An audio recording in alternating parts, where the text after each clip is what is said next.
Welcome everyone back to the IMSH 2023 Press Box. My name's Lance. I'm the founder and CEO of HealthySimulation.com.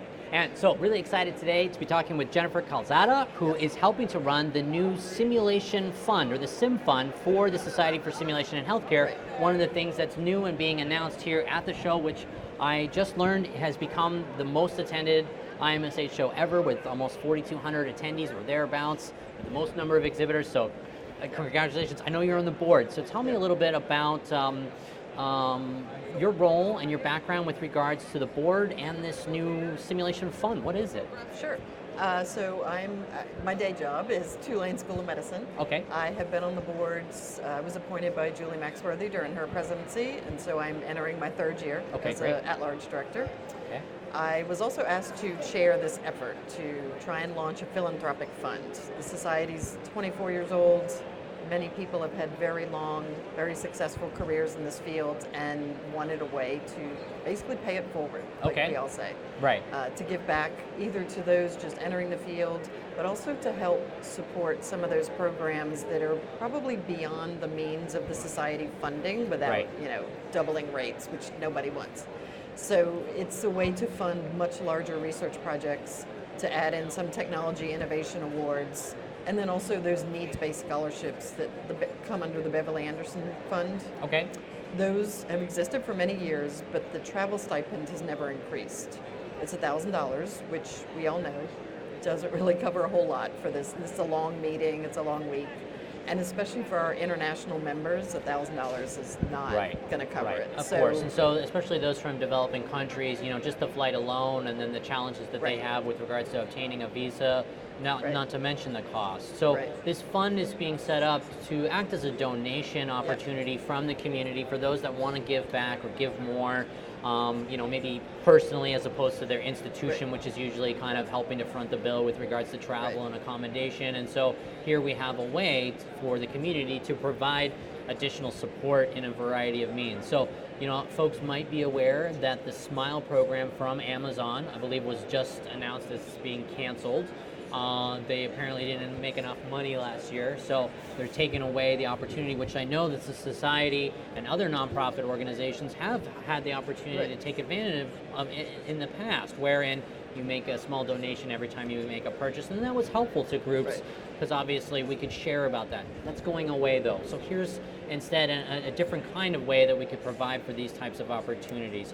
So tell me a little bit about each one of these things that they think this might be good for. One of them would be helping to support those international attendees. Tell me about some other things. So money raised in 2023 will be awarded in 2024. And for this inaugural year, we sort of had to decide, like, what's the priorities going to be. Obviously, continuing that scholarship fund that existed, adding money to Chad Epps' fund, which continues his legacy. Great, and that's for the lectureship series, right? So that's for high-level speakers to be able to come and speak with us. The opening plenary. So research funds have always been given out, but they were only for early career researchers, and the cap was $10,000.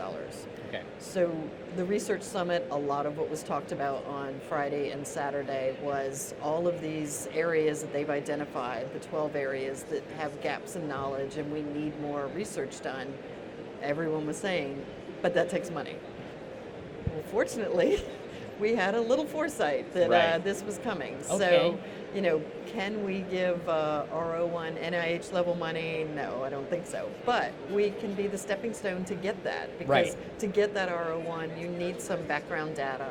And so we can be that medium research award that will have more than the 10,000. We're hoping as much as 50,000 in 2024. And then to go beyond that. Just for new to SIM, but instead maybe we could fund something that's from advanced researchers that would really help to move the industry forward. Yes, it's going to be open to all researchers, so even experience, even multi-institutional research. So that's where programs can get really big and they can really get some good data. And then maybe the field can start pushing all those R01s at the NIH. Sure.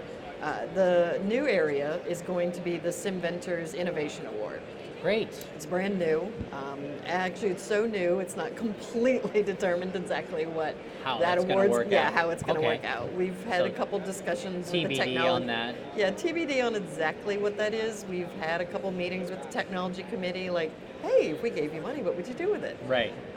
So we'll see. What Yeah. I mean, it could But some be way of kind of helping to support that group Yeah. as it continues to expand. I know Yes. that's obviously in this community, in this industry, a place where a lot of innovation is happening. Right. And people love to showcase their technologies in a way, and so SSH is absolutely a great place to be able to see those types Right. of DIY innovations that perhaps could turn into either commercial products or other types of tools that could be shared by the community and that really was utilized. kind of the thought. Was it the money? First of all, if there were monetary awards given out from the SimVenture Showcase, it actually might encourage more people from the operations Absolutely. community to, hey, maybe we need to develop our idea a little bit further and then submit Show it. a prototype Yeah, so that we can secure some funding.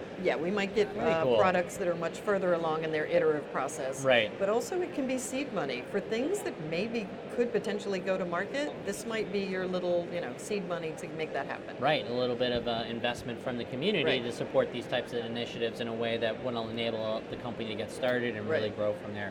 Well, if I'm not mistaken, I believe that the board has already contributed initially $25,000. So the board, Haru asked the board at our meeting this past week, he said, I am supporting it. I ask everyone else to. Obviously, it's not a requirement. The board was 100% on immediately before before IMSH even started. Right. We were all on board. Great. The total from the board was, it was almost 25,000. Fantastic. And with the goal, I think, of 200,000 for 2023. Yes, that's the goal for the year. Okay. Personally, I hope we blow it away. Yeah. Yeah, we'll see. We want to have 45,000 by the time we're all leaving on Wednesday. Okay, great. So Haru will have some updates on that tomorrow morning. Perfect. There's been a number of challenges that have been thrown around, and things are kind of coming in so fast. We're like, okay, we can't tabulate these this quickly. Good problem to have right there. Yeah, the accreditation council last night at their committee dinner took the challenge from Don Shotkin on the board, and they were 100% in last night. Wow. So we've got to tally theirs. Well, good. Sounds like we're well on our way to our initial goal and to the long-term goal. So, folks, if you want to learn more, visit the Society for Simulation and Healthcare website. I believe there's a new page that's coming up for the Sim Fund. Yeah, there's actually, it's sshfund.org. .org, okay. Yeah, we'll go, so right now it's just a page on the Society website. We're going to sort of build out a whole website for this just fund. for this functionality. Yeah, Very but good. that's, staff's been busy with IMSH for the last couple Right, months. this is all coming. So we'll see this yes. kind of evolve over the next year. And hopefully by this time next year, we'll be talking about how these monies were dispersed in support of the community and everything that we're doing. And we do want everyone to have their SSH Fund donor ribbon badge. So Okay, so anyone who's donated gets a very special badge that indicates how much they really love and want to support this community, which is what you pretty much find here at the International Meeting for Simulation and Healthcare. People very passionate about using these technologies and methodologies to improve education, training, and patient safety outcomes, and certainly what we're all about at healthysimulation.com as well. So I'm sure we'll be making a contribution as well this week. We will be hitting you up. Don't worry. All right, very good. All right, everyone, thank you so much, and we'll see you all at the next one.